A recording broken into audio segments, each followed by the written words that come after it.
Histoire de Lizzie de Stephen King. Traduit de l'anglais par Nadine Gassi. Lu par Marie Bouvier. Même London? Qui est à l'appareil? Demanda-t-elle.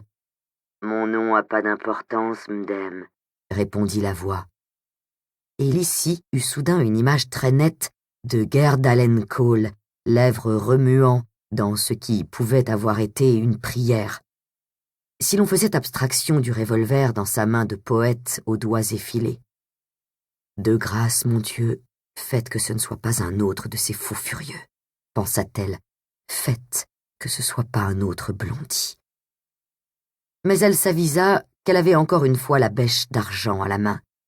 Elle avait empoigné son manche en bois sans réfléchir pour aller répondre au téléphone, et cela semblait lui promettre que oui, ça l'était.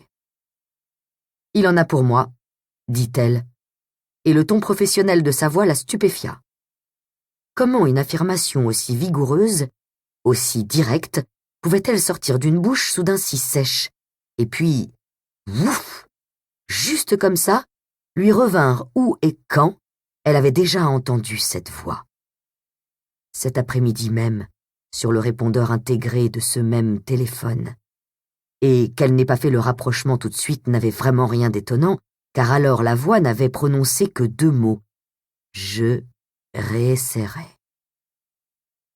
Vous vous présentez immédiatement ou je raccroche?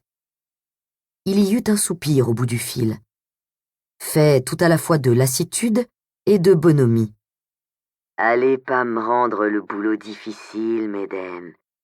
Je cherche à vous aider, là. Vraiment.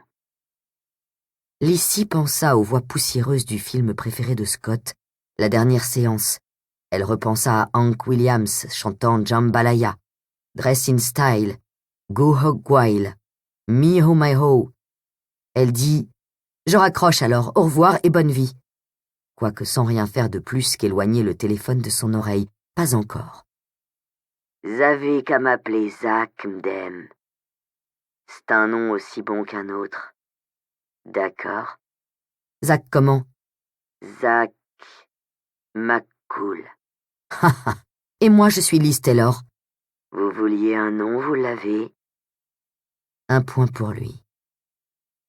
Et comment vous êtes-vous procuré ce numéro, Zach? Renseignement? Le numéro était donc dans l'annuaire, ceci expliquait cela. Peut-être. Maintenant, vous voulez bien écouter 1 minute? J'écoute. Elle écoutait, cramponnée à la bêche d'argent, attendant que le vent tourne.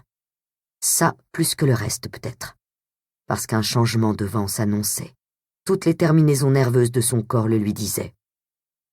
Mesdames, il y a quelqu'un qui est venu vous voir il y a pas si longtemps pour jeter un œil au papier de feu votre époux, paix à son âme. Lizzie ignora cette dernière remarque. Des tas de gens m'ont demandé de les laisser jeter un coup d'œil au papier de Scott depuis sa mort. Elle espérait que l'homme à l'autre bout du fil ne pourrait deviner ni soupçonner combien son cœur battait fort maintenant. Je leur ai dit à tous la même chose, que le jour viendrait où je serais en mesure de... Ce gars-là est de l'université maternelle de feu votre époux, m'dem. Il dit, c'est le choix logique, vu que ces papiers finiront par atterrir là-bas de façon. Un instant, Lizzie ne dit rien. Elle réfléchissait à la façon dont son interlocuteur avait articulé « quelqu'un », presque « quinquin », et comment il l'appelait « Mesdames ». Ce n'était pas un natif du Maine, ni un Yankee, et sans doute pas un homme instruit, du moins au sens où Scott aurait employé le mot. Elle supposait que Zach McCool n'était jamais allé à l'université. Elle se fit aussi la remarque que le vent avait changé en effet. Elle n'avait plus peur.